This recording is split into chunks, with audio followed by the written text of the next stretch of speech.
Muito bom dia, vai começando aqui mais a nossa revista radiofônica que tem informação, prestação de serviço, entretenimento, tudo isso no papo dessa terça, dia 3 de abril de 2018. Pressão na corte. Na antevéspera do julgamento do habeas corpus do ex-presidente Lula, Carmen Lúcia vai à televisão dizer que é preciso respeitar opiniões diferentes e pede serenidade neste momento. Entenda as entrelinhas da mensagem da comandante do Supremo. A disputa pela rainha. Concorrência entre os programas A Tarde é Sua e Fofocalizando sobe de patamar. Ou desce, vai, sei lá. Ontem, a apresentadora Sônia Abrão deu, como o Tonholi gosta de dizer, uma verdadeira pernada de anão no jornalista Léo Dias.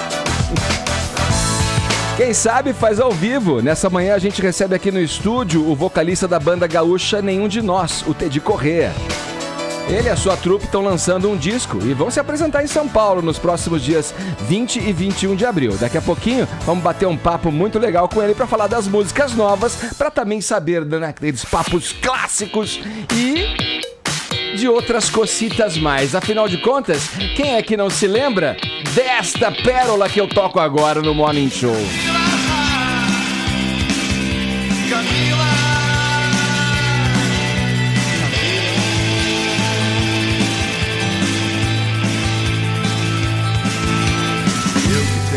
Até de suas mãos, mas o ódio cega e você não percebe, mas o ódio cega.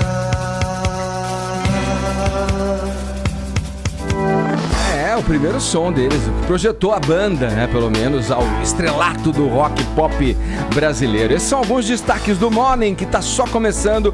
Olha, daqui a pouquinho eu passo o tema da nossa hashtag e o tema do WhatsApp também, porque os dois temas têm a ver com o assunto com o qual a gente vai abrir o noticiário de hoje. Então, segura a onda aí. Pra ver o Morning Show, você já sabe, né? É só ter o aplicativo da Jovem Pan no seu dispositivo móvel ou então acessar pelo nosso portal, jovempanfm.com.br.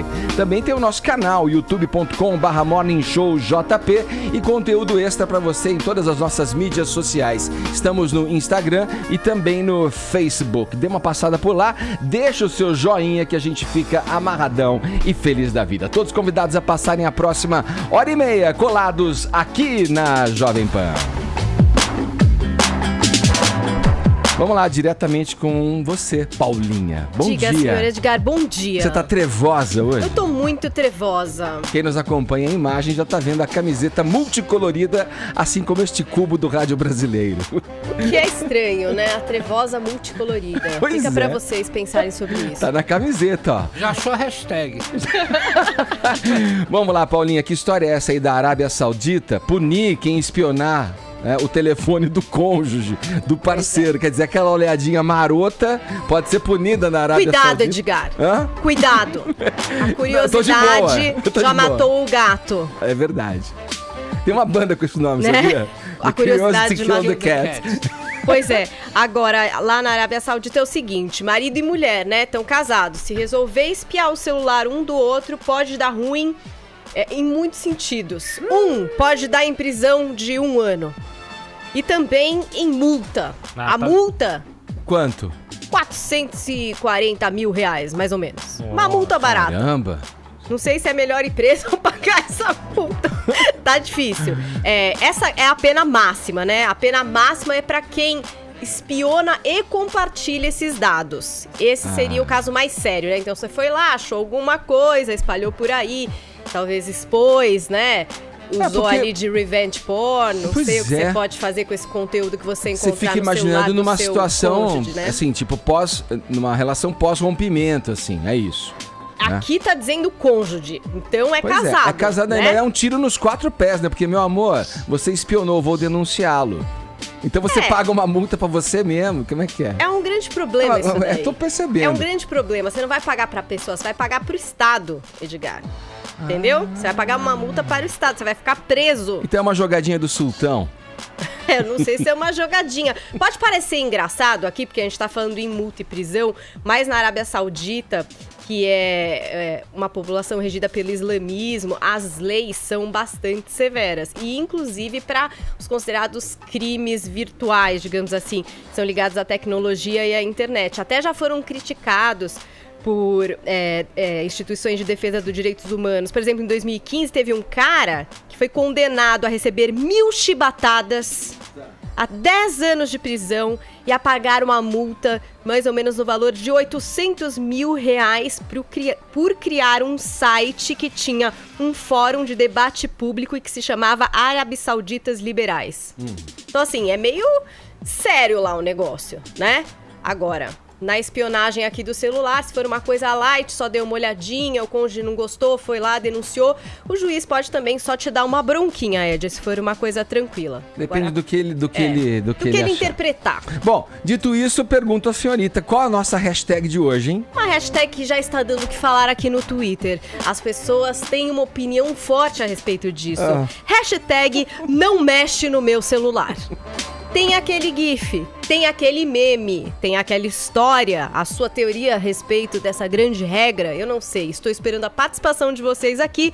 Hashtag não mexe no meu celular. Eu tenho certeza que hoje a gente vai para os assuntos mais comentados do Brasil. Quero saber se você mexe no celular do Arthurzão. Então, eu não mexo pra vasculhar. Então já falou tudo. Não, mas é que às vezes, Mas você não mexe pra vasculhar. bipa uma mensagem e escreve aqui é público. O banner. Eu sou, se fazer pim, aquele banner. eu dou uma... Você dá uma bisoiada. Aí eu falo, querido, tem uma mensagem de tal pessoa pra você. Mas usar senha, esperar a pessoa dormir e pôr o, sabe, a digital pra ver o que tá acontecendo. Sei. Isso não acontece. Vamos lá, caros ouvintes. O que vocês acham desse negócio aí do marido mexer no celular da mulher e vice-versa, hein? Vocês acham que tudo de boa, assim, não tem que esconder, tá liberado, tá com a senha da mulher, a mulher tá com a tua senha também, né? Tem alguma história para dividir com a gente aí? Vai lá então no WhatsApp 11-931-7009 é o nosso número, mande mensagens em áudio ou em vídeo, tá bom? E aí, você concorda com isso? Ou fica de boa? Tá tudo liberado mesmo? Cada um faz o que quer? Você pode olhar, dar uma bisoiada no da mulher, a mulher pode dar uma bisoiada no seu também, que tá tudo bem. Divida com a gente a sua história pelo 11-931-17 1009 é o nosso WhatsApp e no decorrer do programa a gente ouve as mensagens chegarem aqui para o nosso Morning Show. Ai, ai, ai, ai. Segura, hein? Agora vai. Ei, Caião. Já dançou muito isso aí, né, Vini? Eita, solteiro. Anos 2000. Quem não dança isso aqui não tá vivo. Tudo eu tô isso morto, nasci morto, velho. Nunca dancei. Vini, tudo isso pra compor a trilha sonora pro nosso assunto. Eu vou tratar com você desse assunto aí, de mais um episódio do nosso indefectível quadro Não Convide para a Mesma Festa. Estrelando dessa vez os apresentadores Sônia Abrão e Léo Dias. Vai lá, o que aconteceu entre essas duas figuras da televisão brasileira, Vinícius Moura? Ô, Edgar, você sabe que a Gretchen está em guerra aí com a revista Veja Rio, né? Ah, é? Não sabia. Ainda mais com a repórter lá, Daniela Pessoa, que fez uma matéria sobre a Gretchen, que vai estrear daqui a pouco o reality dela no Multishow, né? Os Gretchens, é uma espécie de Kardashians, né? Contando ali a vida da família da Gretchen, da família Miranda. E aí essa repórter foi lá, passou um tempo em Mônaco com a Gretchen, acompanhando as gravações, mas na hora de fazer a matéria, o título da Veja Deixa o Lombardi dessa daí. O título da capa, qual foi o título da capa, Lombardi? O bumbum caiu, mas o cachê subiu. O bumbum caiu, mas o cachê subiu. Sacanagem, e aí ainda trazia ali no subtítulo, ó. Após anos no ostracismo, Gretchen participa de show com a superstar Katy Perry em bolsa R$100 mil por campanha publicitária e será protagonista de uma série de TV filmada na sua casa em Mônaco. Mônaco. Pelo amor de Deus, ela vai ficar brava. Vini, para de falar Gretchen. A Gretchen. A nossa boa e velha Gretchen. A Gretchen, ela ficou extremamente Perry, né? revoltada, chateada, indignada com essa capa, né? E não só com o título da capa, mas com o texto também da repórter, no qual a repórter fala sobre a aparência da Gretchen, características da vida pessoal dela, do apartamento, do marido, enfim, tem vários pontos ali na entrevista que a Gretchen não gostou. E aí ela gravou, ela publicou um post no sábado, né, chamando a repórter de Judas, né, porque sábado era dia de malhar Judas, não era? No último sábado. Ela falou, olha, neste dia você é Judas. Você que fez essa matéria, a gente recebeu você aqui no seio da nossa família, né?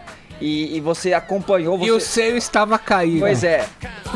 A sua estadia foi paga pelo Multishow.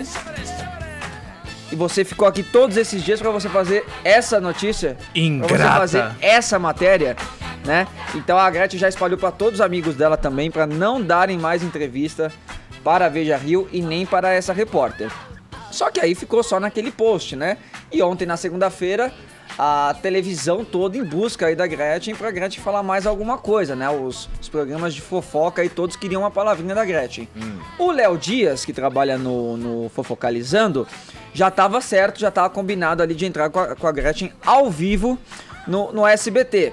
E anunciou, olha, daqui a pouco Gretchen aqui ao vivo com a gente no Fofocalizando, tá? Só que aí deu algum probleminha. Problema técnico? A Gretchen não tava atendendo. Então o que tá acontecendo? Muitas coisas poderiam estar acontecendo, né? Mas o Léo Dias falou, ó, nós estamos com um probleminha, a Gretchen não tá atendendo, mas daqui a pouco ela entra aqui ao vivo. Minutos depois, a Gretchen entrou ao vivo, mas não no Fofocalizando, e sim na Tarde é Sua, da Sônia Abrão, na Rede TV. Furou. Pernada de anão, falei. É a famosa pernada de anão. E aí, Toioli?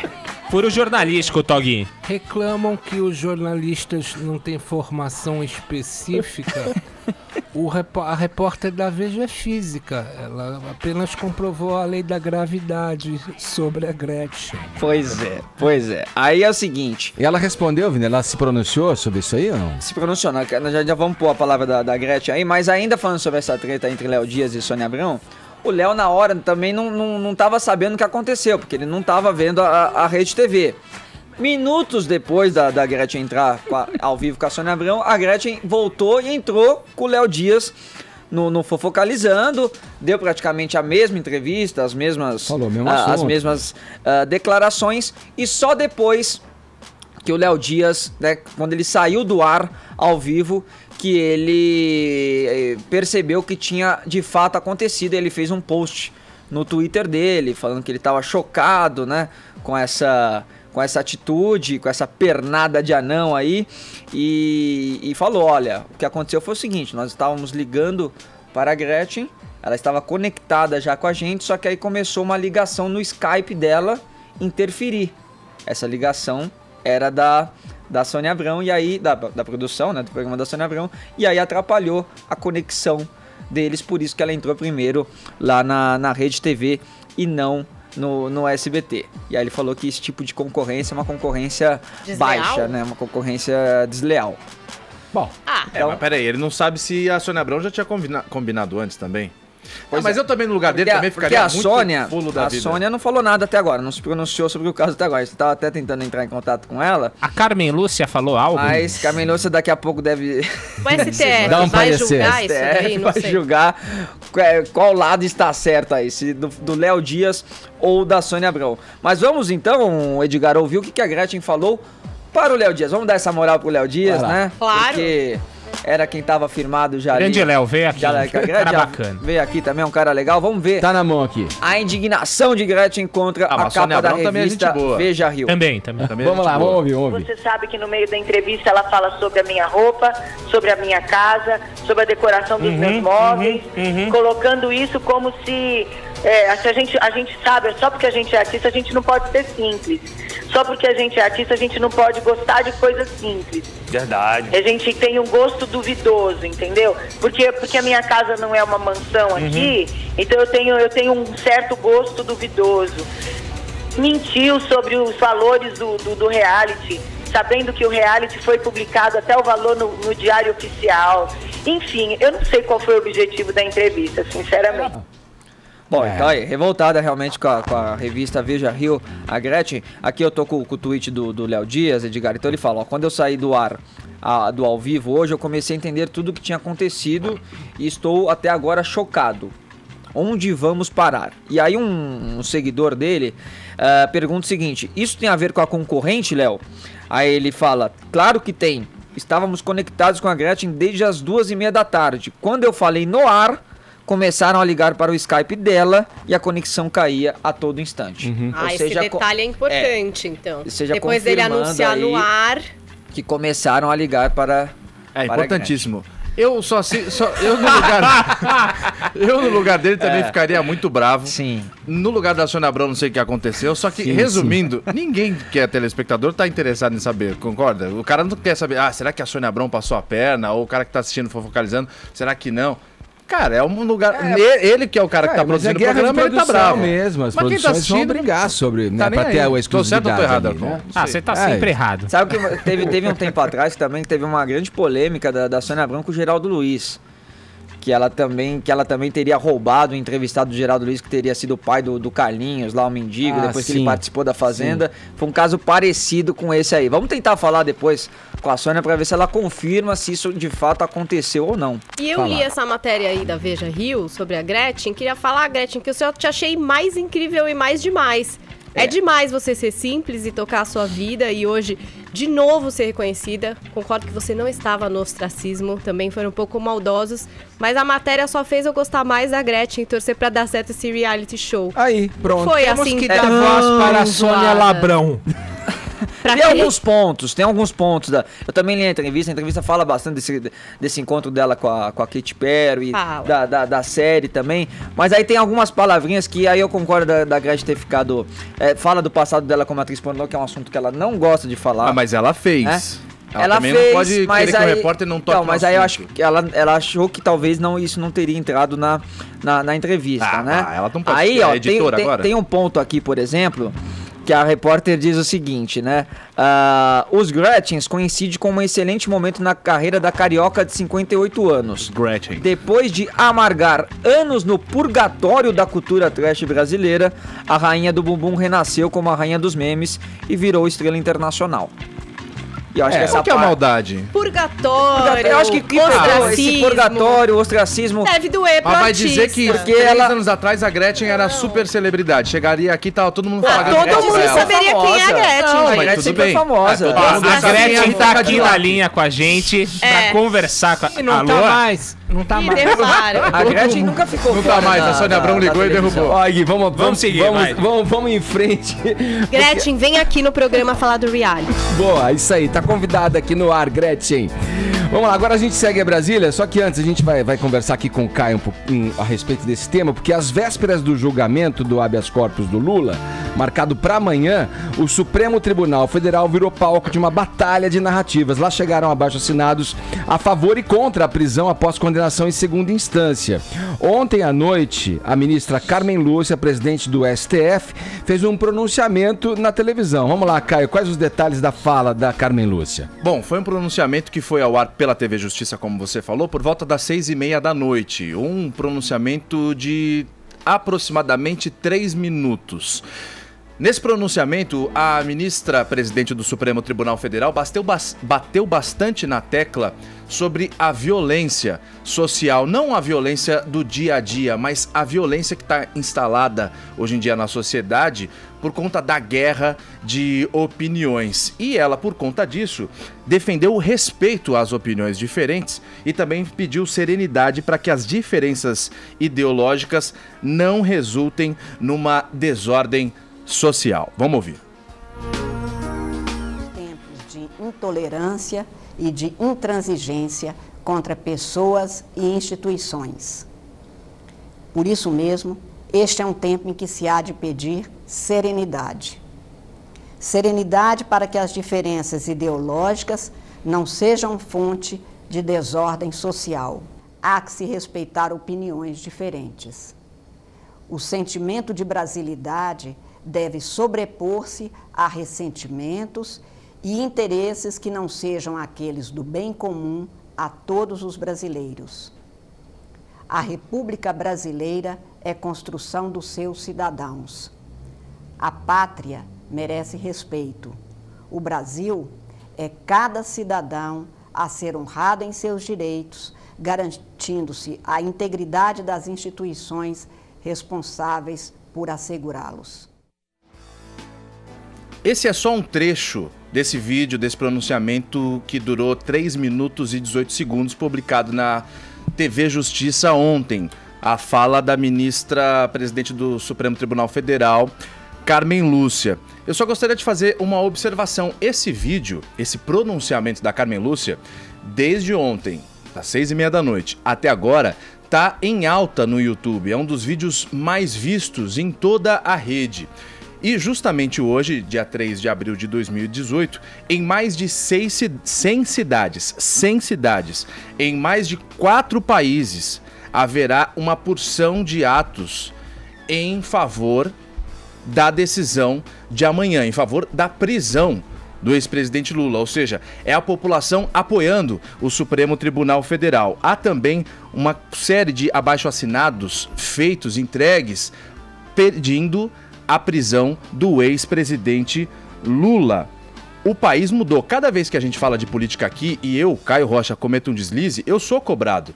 Eu imagino também a pressão que existe em cima da ministra Carmen Lúcia. Ela pede serenidade, diferenças ideológicas, ela menciona isso, mas nesse caso, na votação de amanhã, não se trata de uma diferença ideológica, se trata de justiça. O Lula é um criminoso, ele cometeu um crime. Quem fala isso não sou eu, ele foi investigado, foi condenado em 2 instâncias. Então eu queria fazer eco ao apelo do juiz Sérgio Moro, que prestou uma entrevista na semana passada para a TV Cultura, depositando uma confiança no Supremo Tribunal Federal, depositando também uma confiança na ministra Rosa Weber, que deve ser a fiel da balança na votação de amanhã.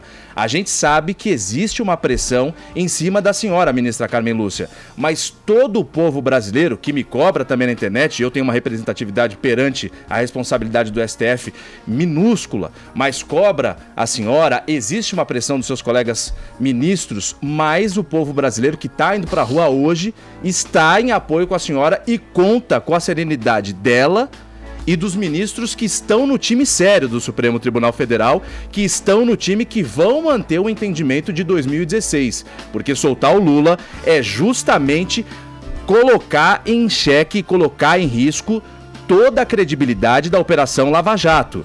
Você tem vários depoimentos de pessoas por dentro da Operação Lava Jato dizendo que esse medo dos réus em serem presos já em segunda instância fez todo mundo ter interesse em quê? Na colaboração premiada. Sem isso, as pessoas que estão sendo investigadas e que têm dinheiro, o nosso dinheiro, tem como pagar bons advogados e perpetuar os recursos e se manterem na impunidade. Por isso, tá todo mundo do lado da senhora. A Carmen Lúcia votou contra, né, Caio, na primeira votação, né? Votou contra e agora a gente espera que ela se mantenha nessa posição. Vamos lá, quero ouvir o Zé Maria Trindade e o Tonholi também a esse respeito, a esse assunto que o Caio traz pra gente. O que vocês acharam primeiramente? Começar com o Zé Maria, lá de Brasília. O que vocês acharam desse pronunciamento, dessa fala da ministra? O que tá nessas entrelinhas aí? E se você, Zé, acha que a ministra, com esse pronunciamento, reafirma o entendimento de que o resultado do julgamento desse habeas corpus aí será desfavorável realmente ao ex-presidente Lula. Bom dia. Estamos sem o áudio aqui, Bruno. Peraí, já não estamos te ouvindo. Vamos lá. A gente tá... Começar com o Tonholi, então. Enquanto a gente restabelece o contato com o Zé Maria, a gente está tentando colocar o áudio do Zé. Tonholi, e aí? O que você pensa? Bom, eu acho que o ouvinte tem que ter dissecada a história recente do STF para entender que a Carmen Lúcia está pedindo à sociedade uma pacificação, sendo que o próprio STF não é pacífico. E ele nivela os destinos de pequenos casos com um caso de uma roubalheira que envolve bilhões e bilhões, como diria o Carl Sagan, né? Bilhões e bilhões a Petrobras. Então, meu caríssimo ouvinte, deixa eu te explicar aqui com tecla SAP o que está acontecendo. No ano de 2009, uma pessoa era acusada de homicídio. Essa pessoa estava vendendo seus bens. O Ministério Público falou, olha, esse acusado de homicídio está vendendo seus bens para poder fugir do país. Ele precisa ser preso com a condenação em segunda instância. Por 7-4, em 2009, o STF decidiu, ele não vai ser preso mesmo com a condenação em segunda instância. Isso vai de encontro à tese que hoje defende o Lula. Fevereiro de 2016, um caso de um pequeno roubo. Por 7-4 também, o Supremo decidiu que a pessoa ia ser presa após a condenação à segunda instância. Portanto, o julgamento de 2016 refez a decisão de 2009. Agora vamos dar uma puladinha. Em outubro de 2016, a OAB e o Partido Ecológico Nacional entraram com um recurso para dizer que as pessoas não poderiam ser presas após a condenação à segunda instância. Por 6-5, esse recurso foi negado pelo STF em caráter liminar, ou seja, não fixo. Então vamos somar aqui. Por 2 vezes, o STF decidiu pela condenação em segunda instância. As 2 vezes no ano de 2016 e a primeira vez contra a prisão após a condenação em segunda instância no ano de 2009. Portanto, quem não tem um julgamento pacífico sobre essa questão é o próprio STF. E a ministra Carmen Lúcia está escogitando, está pondo para fora, está pondo culpa na sociedade de uma instabilidade que é uma instabilidade jurídica. Não há uma segurança jurídica no STF hoje sobre se você é preso ou não em segunda instância. Então não adianta ela cobrar da sociedade civil uma postura que o próprio STF não tem clara, levando em conta que a ministra Rosa Weber, que vai ser o voto Minerva nessa quarta-feira na questão do Lula, ela já decidiu por prisão em segunda instância em 58 casos. Mas agora ela está propendendo a voltar atrás, dizendo que ela vai seguir o princípio da colegiabilidade, ou seja, vai votar com a maioria dos colegas. Portanto, ministra Carmen Lúcia, não cobre da sociedade uma postura que o próprio STF não tem pacífica consigo mesmo. Legal, você falou da Rosa e ela tem um voto mesmo contrário ao desejo próprio, pessoal, né? Ela acompanhou o colegiado no voto dela, né? Ela usa o princípio da colegiabilidade. Sim, vamos lá. Trindade, agora sim com som. O que você pensa a respeito, Trindade, dessa fala da ministra? O que podemos entender e depreender dessa fala dela? É pressão interna mesmo, viu? Muito bom dia, Edgar, bom dia a todos. Olha, é um discurso comum aqui na Praça dos Três Poderes. Do outro lado do Supremo, o presidente Michel Temer fez esse discurso no momento da posse, de pacificação, e vem repetindo esta mesma postura. Ali do lado, no Congresso Nacional, os presidentes da Câmara e Senado falam a todo instante desta aceitação dos discursos e das posturas. Só que o Supremo Tribunal Federal não é um órgão político. Os ministros não são eleitos. Quando eles deixam ali aquela capa preta em cima da bancada, eles saem como se nada tivesse acontecido. Eles têm mandato vitalício, irredutibilidade de salário e pronto, e nenhuma responsabilidade social ou postural até. E aí, com esta última decisão, os ministros do Supremo estão encurralados, pressionados de todos os lados. Ontem eles receberam pareceres jurídicos dos dois lados, do lado de promotores e juízes e do lado de advogados que estão com medo de perder a boquinha, ou seja, esse milionário mercado do Supremo Tribunal Federal e STJ.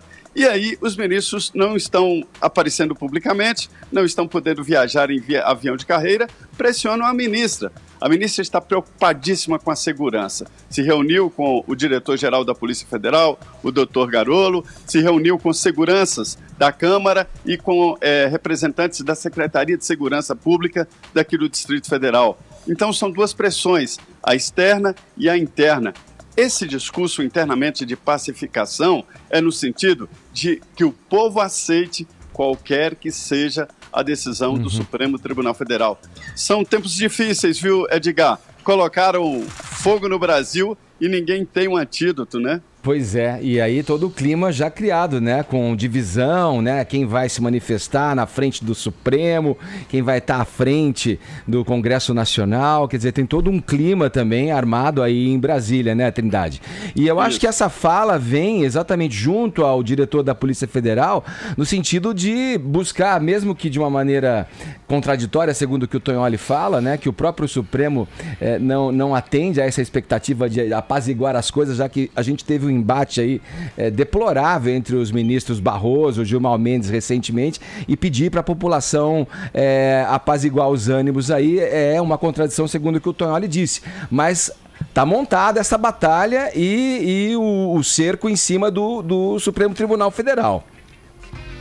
O cerco inclusive físico, já está cercado de grades, segurança reforçada. E, enfim, é a expectativa de uma batalha mais do que um julgamento. É diferente. Obrigado, Trindade, pelas informações. Bom trabalho, um abraço para você aí em Brasília. Muito bom dia a todos. Agora 10 horas 35 minutos, horário de Brasília. Seguindo com o Morning Show nesta terça-feira aqui pela Jovem Pan. Agora é hora, meus queridos ouvintes, de falarmos sobre música. Se liga nessa aqui, ó. Pela manhã sai o sol e pela rua eu já me vou a buscar meu destino. Se meus passos não estão seguros, não é que te despertei atrasado, mas estou preparado para sair de uma vida assim, ordinária, pra fugir até o fim da nossa ilusão, toda a vida escutei tantas coisas. Olha, o Nenhum de Nós está lançando essa música chamada Uma Vida Ordinária, que faz parte do EP Doble Chapa, que eles vão lançar aqui em São Paulo nos próximos dias 20 e 21, ainda desse mês de abril, com um show de lançamento do projeto todo. E para falar sobre essas novidades, sobre a vida pregressa e os clássicos do Nenhum de Nós, tá aqui com a gente o vocalista Teddy Corrêa. Sempre bem-vindo, Teddy. Legal ter você de volta aqui. Pô, muito obrigado. Vida pregressa é bom, né? Os caras devem alguma coisa. Né? Já tem uma conotação meio dúbia, né? Meio dúbia. Mas rock and roll tem que ser assim, né, cara? Não pode vir de uma vida muito simples, assim, né? Tem um passado comprometedor, né? Não, mas o passado comprometedor de um operário da música. Eu tava brincando com o Teddy aqui antes de entrar na hora. O cara é um dos que batalham mesmo. Tá na estrada, tá divulgando o trabalho, tá compondo, tá ensaiando com a banda, tá fazendo turnê. Eu considero você um operário da música, Teddy. Mas no melhor dos sentidos, viu? Não, que bom. A inspiração que eu tenho é desses caras mesmo. Que recebem essa alcunha, tipo, sei lá, o Bruce Springsteen, entendeu? Sim. Que é um cara tribatalhador também. Hoje tá fazendo show na Broadway, lá, voz e violão, não sei o quê. Enfim, mas pra mim é um elogio que tu me faz, porque são mais de 30 anos de estrada de rock, né, cara? Fazendo... O Nenhum começou em 86, por aí tu já vê, né? Ué, e a gente tá aí chão. Produzindo e inquieto, eu te diria, porque esse EP é o resultado de uma inquietude nossa, assim, de... Pô, a gente tá do lado ali, o Rio Grande do Sul e os nossos amigos que a gente conhece no Uruguai, ali do ladinho e tal. E a gente resolveu, bom, vamos fazer uma mistura, um bem bolado nessa história aí. E aí a gente criou essa ideia do Doble Chapa, que pra quem vive lá no Sul tem uma conotação muito legal. O que quer dizer Doble Chapa? Informação. Doble Chapa. Doble Chapa é o seguinte, já faz isso há muito tempo atrás, né?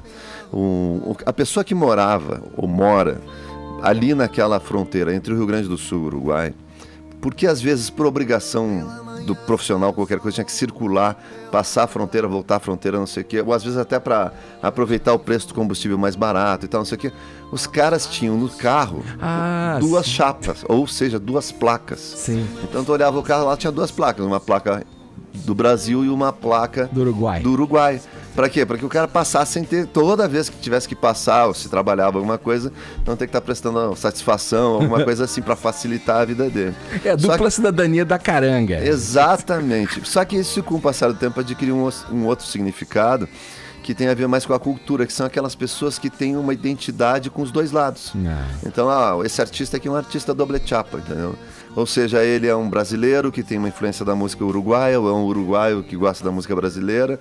Ali naquela região se criou essa identidade, e que o marco de fronteira, né, que são aquelas coisas que a gente olha, parece um marco de um túmulo, mas são os marcos de fronteira, que é um troço muito legal, que tem, né? São uma espécie de um monumento que marca onde está passando a fronteira, né? Aquilo ali meio que serve de símbolo dos doble chapa. Eu fico fascinado com o surgimento das gírias, né? E como elas se transformam, e dependendo da maneira como você usa, elas têm um significado muito, muito particular. Mas vamos falar dessa música mais especificamente, para começar o papo, o Teddy, Uma Vida Ordinária, falar de alguém que deseja sair de uma vida sem perspectiva, digamos. Eu posso ler um e-mail que eu recebi de uma fã do Nenhum de Nós sobre essa música? Opa! Que, aliás, é uma coisa que acho que cria uma identidade diretamente com, né, bilhões de seres humanos que não estão felizes. Eu achei curioso, assim, que eu sei que vocês curtem esse tipo de história, assim, ó. Ela mandou essa mensagem faz uns 2 dias, ó. Sou fã do Nenhum de Nós de longa data, moro no Japão há alguns anos. Olha aí. E o último show que eu assisti foi em 2012 em Curitiba. Aí foi um show emocionante e tal. Aí ela disse assim, todos os sucessos que a banda foi emplacando nesses anos se encaixam com a época em que eu vivia. E não seria diferente com Uma Vida Ordinária. Sexta-feira eu peguei um trem lá no Japão para ir em outro estado à procura de emprego. Sair para procurar algo novo. Fiquei um tempo aqui acomodada, esperando uma oportunidade, mas fiquei estagnada. E decidi que era hora de mudar, de procurar algo novo e sair dessa vida. Peguei o primeiro trem do dia e a viagem seria de quase 4 horas. Vou ter uma propaganda aqui escutava o radar de novidades do Spotify e observava pela janela o amanhecer daquele dia, e que foi um lindo amanhecer. De um lado o sol raiando e de outro a lua cheia avermelhada, quando começa a tocar Uma Vida Ordinária.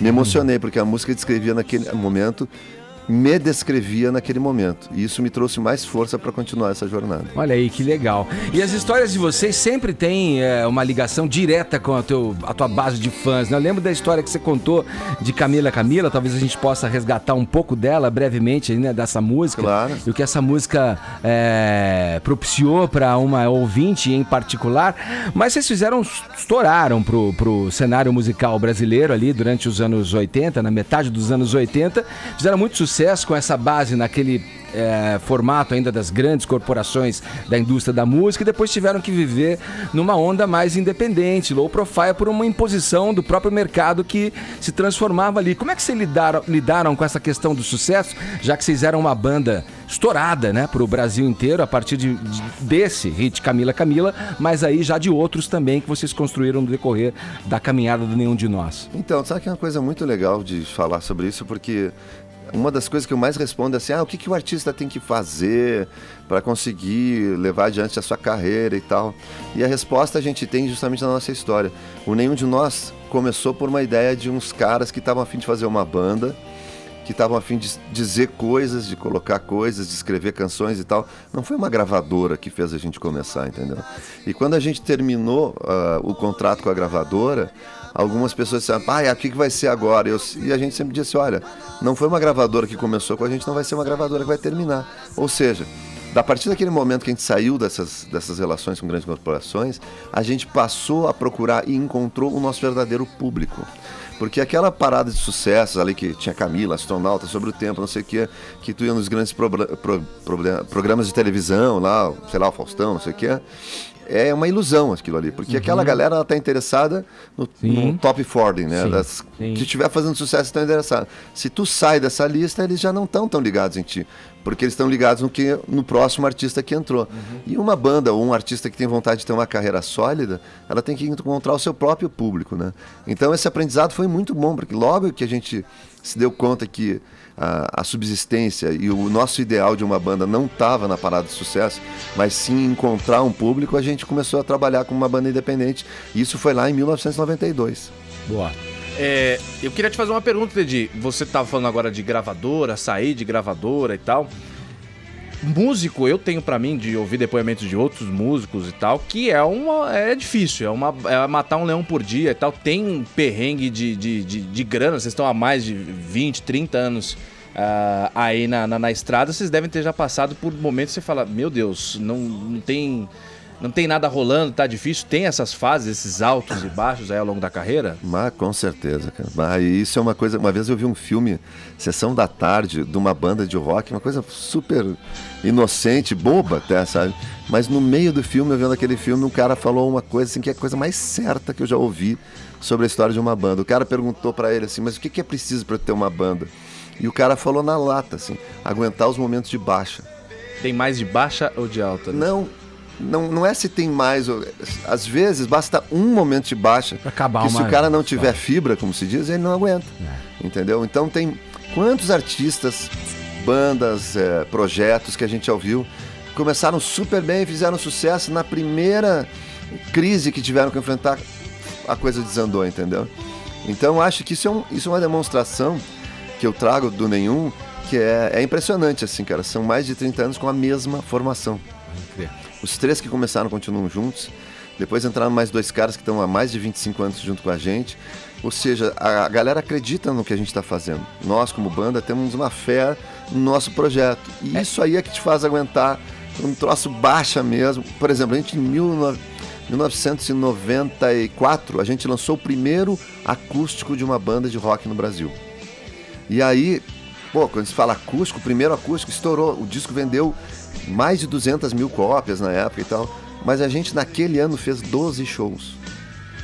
12. Ô, louco, no ano inteiro? No ano inteiro não tinha. É um paradoxo, né? Era uma coisa maluca, cara, porque que ninguém queria, a não ser que é acústico, não queria contratar. Ninguém sabia exatamente como é que funcionava o formato. Aí a gente fez uns shows. Eu me lembro que a gente fez um show em Poços de Caldas para 9 pessoas, num teatro que cabia 1.200. Caraca. Nossa. Fala, Paulinha. Gente, queria que você falasse um pouco da relação de vocês com a música específica do Uruguai, já que o nome é Doble Chapa e você já explicou pra gente mais ou menos o significado. E se você acha que os músicos brasileiros fazem pouco intercâmbio com esses países que são tão próximos, mas que a gente não vê aqui muitos brasileiros citando bandas argentinas, uruguaias. Como é que você sente isso? Tirando o Paralamas e vocês, vai. Mas em geral. Sim. Mas é uma coisa assim que eu dando crédito pro Paralamas, é que eu acho assim, a gente tem uma identidade regional que a gente vamos lá, por exemplo, a Bahia ela é muito ligada com a música da raiz africana, entendeu? Então é natural para eles que eles procurem um intercâmbio, uma relação, um diálogo com os países, digamos, de raiz africana e tal, não sei o quê.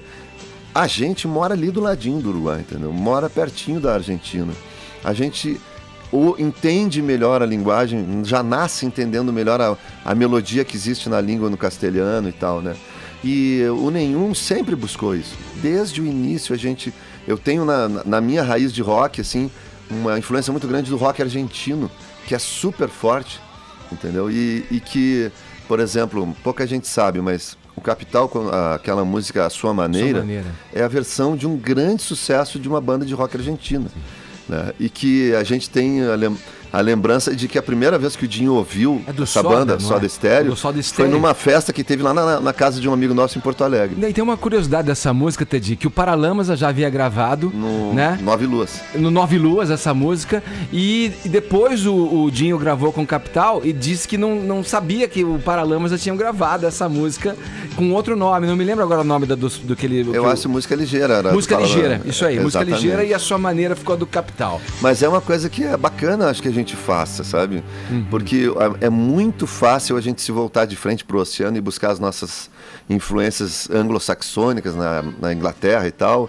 É bacana, não tem nada contra. Mas quando a gente vira de frente pra América Latina, tem gente que já começa, vocês não são brasileiros. Por que não?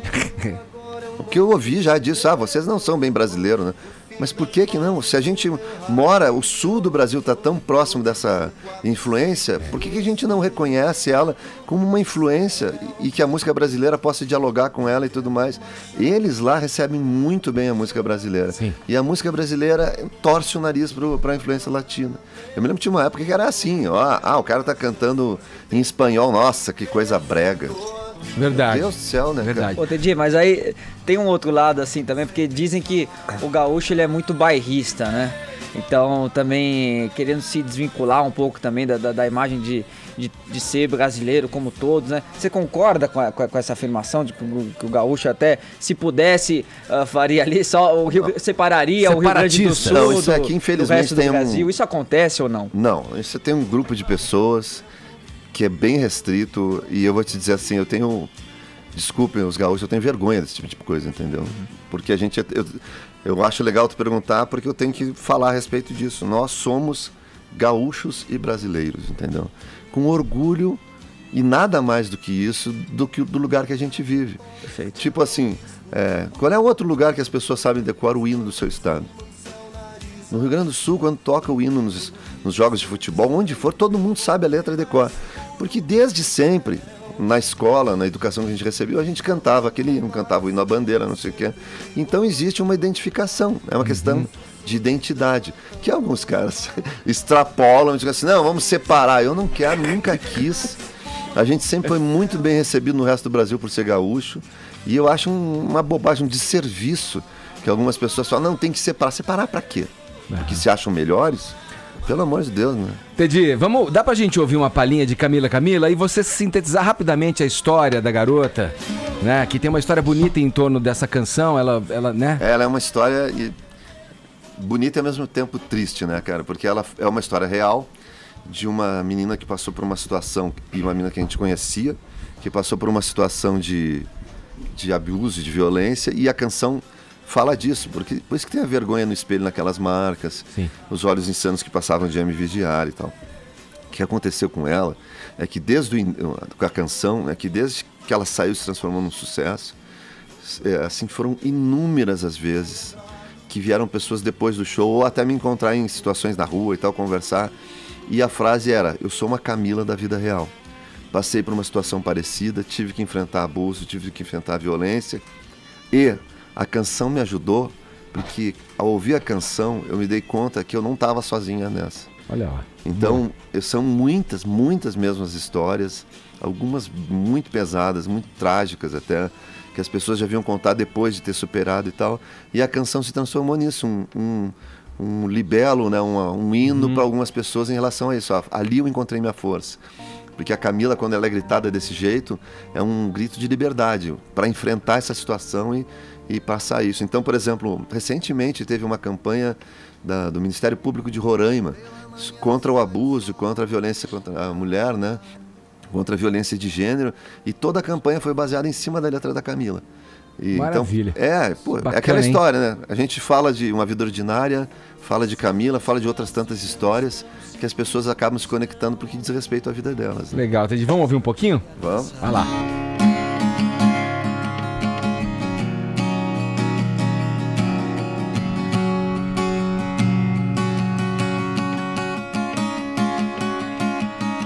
Depois da última noite de festa, chorando e esperando amanhecer, amanhecer. As coisas aconteciam com alguma explicação, com alguma explicação. Depois da última noite de chuva, chorando e esperando amanhecer, amanhecer.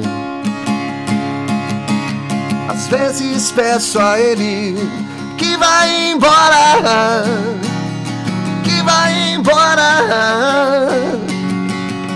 Oh, Camila, oh, Camila, Camila.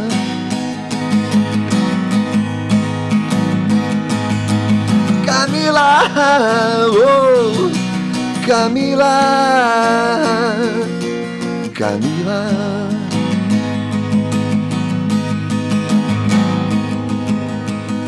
Eu que tenho medo até de suas mãos, mas o ódio cega e você não percebe, mas o ódio cega. Eu que tenho medo até do seu olhar. Mas o ódio segue, você não percebe. Mas o ódio cega.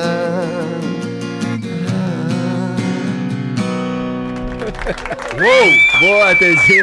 Demais! Teddy Corrêa com a gente aqui, falando do novo lançamento da banda, Uma Vida Ordinária, uma música que compõe um EP que tem o título de Doble Chapa, que vai ser lançado em São Paulo dias 20 e 21, aqui com um show de lançamento desse EP. Daqui a pouco a gente dá uns detalhes do serviço.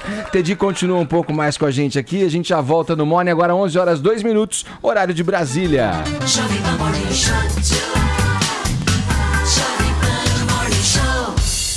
Seguindo com o Morning Show, seguindo com o papo aqui com o Teddy Corrêa, que vem falar do seu novo lançamento. O lançamento sempre é novo, né? Tô redundante nessa... Não, mas é bacana, um novo lançamento. Parece que ele tinha lançado há uns 2 anos atrás. Vem falar do seu lançamento aqui com a gente no Morning Show. Ô, Tonholi, por favor, chegue mais, Tonholi, aproxegue-se. Ô, Teddy, eu sei que você anda fazendo palestras em universidades e você praticamente trocou tocar na noite por falar para um público mais qualificado. A pergunta é, a gente tem alguns artistas que, como nunca, nesses tempos bicudos e bipolares, estão se posicionando politicamente. O Lobão se posicionou de um jeito numa época, o Caetano Veloso de outro jeito, o Chico Buarque de outro jeito. Você acha que cai bem pro artista falar de política ou você evita falar disso nas suas palestras? Não, a palestra, até obrigado pela pergunta, porque ela é bem legal de falar. Eu fui nessa história mesmo que tu falou, né? Que tu disse, não tocar tanto em bar, porque a gente falou, no momento de baixa, ou nos dias que tu não tem o que fazer e tal, o que tu faz? Eu, ao invés de investir nessa história, assim, vou tocar em bar, vou fazer um outro lance na noite e tal, eu comecei a desenhar essa ideia de compartilhar as experiências da minha visão musical para um outro público. Então, criei essa palestra, que até o escritório que vende aqui de São Paulo, a Experiência, e é um negócio assim, eu falo sobre criatividade, sobre inovação e tal, sempre com um filtro musical e tal. Então eu tô dentro da música, sabe? Tô trabalhando com música, rola bastante música na palestra e tal, compartilho a experiência com as pessoas, então eu tô trabalhando com música, mas de um jeito diferente, né? Dentro da palestra eu não falo de política. E nos shows do Nenhum de Nós eu também procuro não falar de política. Por quê? Porque as pessoas que foram lá não foram ver um TED político e tal. Ou eu venho aqui, eu vim falar sobre nenhum e tal, não sei o quê. Se tu me perguntar, eu posso falar alguma coisa sobre o que eu penso e tal. Mas eu acho que a gente tem que ter um pouco de discernimento nesse sentido e não usar um espaço que eu conquistei com mais 5 caras que pensam diferente de mim. Entendeu? O Nenhum de Nós, a gente tem... são 5 caras e a gente tem um pensamento diferente dentro da política, e eu vim aqui falar em nome do Nenhum de Nós sobre o meu pensamento, vão achar que é todo mundo. Eu não acho isso muito justo. Mas nas minhas redes sociais eu me manifesto sim. E me posiciono sim, né? O Teddy, eu vejo no Twitter, quem quiser saber a posição política e tem algumas orientações, algumas dicas do que você pensa, é pelo Twitter que você costuma se manifestar. Eu vou te falar uma coisa, eu terminei a Camila com aquela, o ódio cega e você não percebe, né? Eu sou um cara, se tu segue, eu sou um cara sempre pelo diálogo. Verdade. E sempre pelo respeito total. Então, por exemplo, um fã vem me perguntar assim, o que tu acha do Bolsonaro? Entendeu? Eu fui lá e respeitosamente disse, ele não terá o meu apoio. Porque eu não comungo das mesmas ideias que ele. Eu acho que a gente tem que tratar as coisas desse jeito, entendeu? Sim. Ter o respeito pelo cara, assim como a gente quer que tenha o respeito pelo candidato que a gente, por exemplo, ou por acaso apoia, né? Então, eu acho que o que a gente precisa hoje, né, muito mais que se posicionar, e acho que está todo mundo se posicionando, é a gente prezar e tentar resgatar a questão do diálogo e de uma serenidade que isso está realmente detonando com o país. Né? Mais do que vai ser A, B, C ou D, a gente hoje em dia não sabe nem se vai ser alguém, porque a coisa está se exacerbando e ultrapassando todos os limites, as fake news por aí, as pessoas se posicionam, então a Marielle morreu, mas ela é contra mim, então eu vou dizer que ela morreu porque ela se suicidou, entendeu? Sim. Tem gente fazendo uma coisa parecida com isso. Os mais incríveis absurdos. Então, mas acho, vamos baixar a bola e vamos dialogar, porque o país está num momento delicado e o que a gente precisa é diálogo e respeito com todo mundo. E essa polarização não fomenta o entendimento, né? De jeito nenhum. Dificulta ainda mais o entendimento. Teddy, vamos ouvir mais uma para fechar esse papo aqui. O que você vai mandar pra gente aí? Eu vou cantar uma dos sucessos recentes do Nenhum de Nós, que é uma canção que fez bastante sucesso. Meu Deus. E que eu gosto muito porque ela fala daquelas coisas que a gente vai adiando até que vira nunca mais, sabe? chama Amanhã ou Depois. Deixamos pra depois uma conversa amiga que fosse para o bem, que fosse uma saída. Deixamos pra depois a troca de carinho. Deixamos que a rotina fosse nosso caminho. Deixamos pra depois a busca de abrigo. Deixamos de nos ver fazendo algum sentido. Amanhã ou depois, tanto faz. Se depois for nunca mais, nunca mais. Deixamos de sentir o que a gente sentia e que trazia cor ao nosso dia a dia. Deixamos de dizer o que a gente dizia. Deixamos de levar em conta a alegria. Deixamos de escapar por entre nossos dedos a chance de manter unidas nossas vidas. Amanhã ou depois, tanto faz. Se depois for nunca mais, nunca mais. Sucesso! Teddy Correia aqui representando a banda gaúcha Nenhum de Nós, que tem aí o lançamento do single Uma Vida Ordinária, que tá no EP Doble Chapa, que a banda vai lançar aqui em São Paulo, agora dias 20 e 21 de abril no Teatro J. Safra, né? Aí segue, eu imagino, né, Teddy? Pois é, eu até ia dar só uma palhinha. Que mais você pode complementar? J. Safra, daí em maio a gente vai fazer, aliás, em junho a gente faz Belo Horizonte, depois a gente faz Rio de Janeiro, depois faz Curitiba, então é para ir se ligando, claro que também excursionando pelas cidades fora das capitais, mas eu só dei a dica das capitais. Maravilha.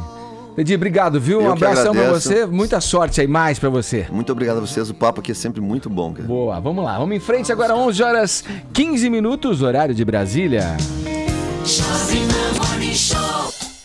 Então, porque aqui no Morning Show a gente mata a cobra e mostra o pau, né, Vini? Gosta de treta, hein? A gente começou falando da treta lá, do Léo Dias com a Sônia Abrão, e você foi fundo, hein, rapaz? Não, a gente gosta de esclarecer as coisas, né? Isso é bom. Porque teve o posicionamento do Léo Dias com relação a uma entrevista ontem com a Gretchen, que ele anunciou no Fofocalizando. A Sônia Abrão fez primeiro a entrevista no A Tarde é Sua, e o Léo Dias usou o Twitter dele, né, dizendo que estava chocado com o que estava acontecendo depois que ele saiu do ao vivo. E aí um seguidor perguntou pra ele, mas isso tem a ver com a concorrente? Ele diz, claro que tem, estávamos conectados com a Gretchen desde as 2h30 da tarde, quando eu falei no ar, começaram a ligar para o Skype dela e a conexão caía a todo instante, dando a entender que a produção da Rede TV, ao saber que a Gretchen iria entrar no SBT no Fofocalizando, começou a ligar para a Gretchen para pôr ela no ar primeiro, na Tarde é Sua, com a Sônia Abrão. Então estamos agora em contato com a Sônia, né? Bom dia, Sônia. Até peguei ela de surpresa com essa história toda, ela não estava sabendo. Eu quero saber, Sônia, se isso é verdade ou não que o Léo Dias disse aí no Twitter. Bom dia. Olha, é mentira, porque isso nunca aconteceu, sabe? A gente ia saber só pelo outro programa que a Gretchen estaria no ar. Desde que ela foi capa da Veja Rio nesse final de semana, todo mundo desse segmento de cobertura artística estava atrás da Gretchen. Sabe, não era a única pessoa, o único profissional, o único programa. Estava todo mundo atrás.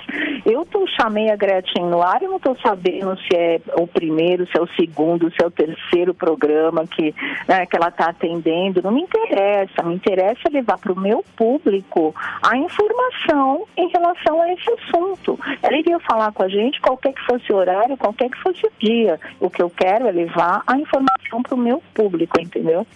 Então, você nem estava sabendo que ela ia entrar também no SBT com o Léo Dias? Não tava, porque esse horário eu tô no ar, como é que eu vou saber? Ou eu tô maquiando, eu tô fazendo minhas coisas, eu não tô sintonizada em TV. Falaram, olha, interrompe a primeira página que a Gretchen vai falar. É por Skype, ok, vamos embora. Mas eu sabia que a nossa produção já estava atrás dela. E eu vou te falar uma coisa, eu não preciso desse tipo de saber por outro programa, ir atrás, roubar uma matéria. Isso é muito imaturo, isso é muito infantil. Eu sou amiga da Gretchen, nós somos amigas, eu acho que antes dele nascer, o que eu ligar, ou a minha produção ligar e pedir para ela, ela faz. Não tenho culpa se ela preferiu a gente, se realmente as coisas aconteceram nessa circunstância, entendeu? E é assim para todo mundo vai atrás de todas as matérias, ok, legal. Se o artista topa falar com a gente primeiro, vai falar com outro programa depois, gente, sabe, tem espaço para todo mundo. Eu não sou acostumada com esse tipo de guerrinha, de concorrência, isso não faz parte do meu modo de ser profissionalmente, não faz. Talvez eu seja mais madura, quem sabe, né? Ô, Sônia, você acha que a revista Veja foi correta ou incorreta com a Gretchen? Olha, eu não achei que pegou tão pesado quanto a Gretchen sentiu, mas assim, não sou eu que estou apanhando, né? Então, pra gente vendo de fora e pra gente que tem o viés totalmente jornalístico, no nosso olhar de jornalista, não foi tanto. Agora, dá pra sentir um menosprezo, dá pra sentir um pouco o caso ali em relação à Gretchen, isso dá, com certeza. Ali eu achei que foi mais tendencioso para isso, meio menosprezando, sabe? E o título, a manchete, o bumbum caiu, mas o cachê subiu, achei de mau gosto. Acho que ela tem razão de reclamar. Não ficar tão magoada, mas de dar uma reclamada, ela tem razão sim. Agora, a jornalista também já fez uma nota, né? Já emitiu uma nota. Vamos ver se tudo se resolve. Ô Sônia, obrigado, viu, pela sua declaração. Acho que ficou bem esclarecido aí, né? A sua posição também. Acho que a gente tem que ouvir aí o outro lado. E agora eu vou assistir seu programa hoje pra ver se você vai colocar o nome de alguém lá na boca do sapo, né? Que você coloca. Deus me livre, não. Na geladeira. Quem colocava na boca do sapo era o Clodovil. Ah, era a geladeira, né? Era a geladeira. Tá. Então, acho que vai ter o nome de algum jornalista hoje lá na geladeira. Não, de jeito nenhum. Sempre gostei muito do Léo. Não espero essas reações dele, sabe? Me pegou de surpresa de verdade. Porque, nossa, gente, tá todo mundo aí pra tudo, sabe? Tá todo mundo trabalhando, correndo atrás do seu. Ninguém tá com maldade, com concorrência desleal. Eu nem encaro como concorrência, saca? Mas fazer o quê, né? Cada um do seu jeito. Tá certo, Sônia. Obrigado. E vem aqui no More também, viu? Porque a gente quer você aqui ao vivo. É só chamar que a gente vai, tá? Tá bom, beijo. Obrigado, Sônia. Tchau. Olha aí, a Sônia falou tudo, pô. É produção, é ali buscando, cada um buscando pra si o assunto do momento. Às vezes o Léo ouvindo a Sônia agora também muda de opinião, né? Talvez ele achou na hora. Que nem o Caio falou, o Caio teve muita razão nisso. O Caio sempre tem razão. Raiva. Já me viu falar bobagem? É verdade, Caio. Não precisa responder. Caio ficou com raiva aquela hora, no né? No calor do momento, né? O cara ficou com raiva naquela hora. Quem nunca viu a treta do século no YouTube pode colocar lá. A treta da Record com a Globo, com o entrevistado, acho que era o Lobão. Não, era outro ministro, que era um ao vivo, e o Zucatelli querendo colocar ao vivo. Na hora você fica meio bravo, né? Então, olha aqui. Não entendo o cara. Vamos seguir em frente. No início do programa, a gente falou de uma matéria aí na Arábia Saudita, agora parece que vão penalizar, viu? Com uma lei aí, com multa, marido ou mulher que bisbilhota no celular alheio ali. Sim. Paulinha trouxe a informação pra gente, e o que gerou a nossa hashtag, não mexe no meu celular. Resume aí. Querido, estamos em primeiro nos Sério? CTs. Porque vai, parece que não precisa de lei. Isso é uma coisa que todo mundo acha, a mesma claque que aplaude Teddy Correia, aplaude agora.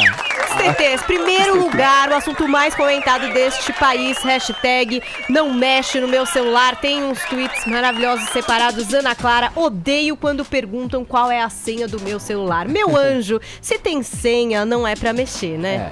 Ela mandou pra gente. Olha, o Mico Academico. Hashtag não mexe no meu celular, nem no meu queijo, nem na minha coleção de figurinhas da Copa. Que tá cara, né, gente? Vamos falar a verdade aqui. Também tem o Cacote, sei lá, cada nome estranho. Quando eu mostro uma foto pra pessoa no celular e ela começa a passar as fotos pro lado e querer ver a galeria toda. E aí ele pôs um gif de um cara suando, né? Aquela tensão que acontece também bastante. Então, fica a regra aí pra vocês, hashtag não mexe no meu celular, unanimidade nacional, parece que todo mundo concorda com isso, não sei. São poucos que discordaram aqui, que disseram que não tem nada a esconder e que deixam os outros mexerem no celular. Foram muito poucos. Vamos ver como é que reagiram os ouvintes que participaram, interagiram com a gente pelo nosso WhatsApp. A pergunta foi a mesma. Será que eles têm boas histórias pra dividir com a gente sobre essa coisa de mexer no celular do parceiro, da parceira? Vamos ouvir. Bom dia, Morning Show. Meu nome é Valéria e eu falo de São Paulo. Bom dia. O que eu tenho a dizer é sim. Quem procura, acha. Hashtag partiu pra cima. Valéria ali, né? Quem procura acha, verdade. Melhor é hashtag partiu pra cima, entendeu? Bom dia, Edgar, pessoal do Morning, Armando de São Paulo. Bom dia, Armando. Essa questão de olhar o celular dos outros aí, não pode não. Eu instalei o App Lock, é a senha da senha. Em tempos aí de Tinder, Badoo, WhatsApp, Facebook, ninguém pode ficar olhando o celular de ninguém, não. Ainda mais quem é casado aí, não pode não. Bom dia. Valeu. Bom dia, Morning Show. Aqui quem fala é o Sidney de São Paulo. Na minha opinião, o celular é igual a nossa vida, né? O que é ruim a gente esconde e o que é bom a gente mostra. Então, na minha opinião aí, quem não quer que o marido ou a esposa veja o celular é porque alguma coisa está escondendo. Hashtag partiu pra cima. Bom dia para todos. Meu nome é Marcelo, falo de Brasília. O meu celular não tem senha, qualquer um pode pegar e pode olhar o que quiser. Até porque eu sigo aquela premissa, sempre apague o que pode te deixar em maus lençóis. Então sempre apago conversas que não podem ser vistas por todos. É melhor. Bom dia. Tá aí a opinião do... É uma barbaridade, velho. Sempre apague conversas que não podem ser vistas. O que for comprometedor, você Fica apaga. essa dica pra você. Edgar Piccoli, o meu celular é um livro aberto com scraps apagados. Vamos lá, fechar o programa dessa terça-feira, comentando um pouco, Caio, a respeito, Bora. Tonholi também, por favor, Tonholi, do que o Lula falou ontem, naquele que foi o último ato dele no Rio de Janeiro, né, ali nos Arcos da Lapa, no Circo Voador, antes do julgamento do habeas corpus. Foi considerado o último encontro do Lula com as pessoas que têm liberdade antes do julgamento de amanhã, assim eu espero pelo menos, no Circo Voador, como você falou, que é uma casa de shows que fica no centro do Rio de Janeiro. Tava lotado o Circo Voador. Ninguém entende por quê. Essa seita lotou o Circo Voador. 5 mil pessoas é a capacidade de lá do lugar e o Lula estava falando para essas pessoas. E ele de novo voltou a desafiar a justiça. Ele falou coisas como: se não me deixam andar, eu vou andar pelas pernas de vocês. Se não me deixam falar, eu vou falar pela boca de vocês. Se meu coração deixar de bater, ele baterá no coração de vocês. E disse também ao longo de discurso dele lá o seguinte... fez críticas ao Moro e ao TRF4. Vamos ouvir um pouquinho do que ele disse em relação a essas críticas. Eu quero que eles votem, é o mérito do meu processo. E se encontrarem um crime qualquer que eu cometi, eu não estou acima da lei. Eu tenho que ser tratado igual qualquer cidadão e cidadã.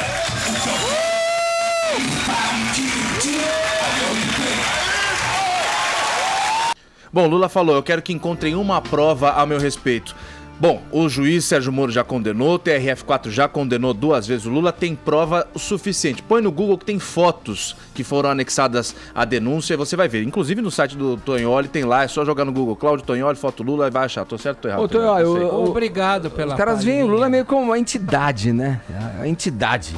A gente tem que pensar que tecnicamente, é o líder. Amanhã, se der perda total, der PT... e o Supremo votar a favor do Lula, é uma coisa. Se votar contra, vai ser o seguinte, que você precisa saber.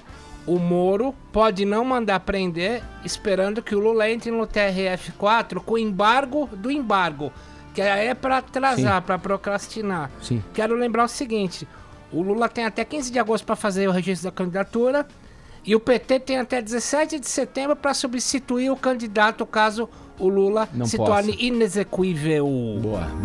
Bom, finalizamos o Morning dessa terça-feira. Bem variado o programa hoje, hein? Vini, vamos pros ganhadores? Quem é que leva aí no nosso WhatsApp? Paulinha também tem o ganhador do Twitter. No Twitter, senhorita Júlia Marques. Vou falar com você aqui, você ganha um kit do Morning Show. Aqui o Sidney, Edgar, pelo WhatsApp. Valeu, e assim a gente fecha o programa nessa terça-feira, agradecendo aí o prestígio e a audiência, hein? Amanhã tem mais, a partir das 10 da manhã, aqui na PAN. Cuidem-se!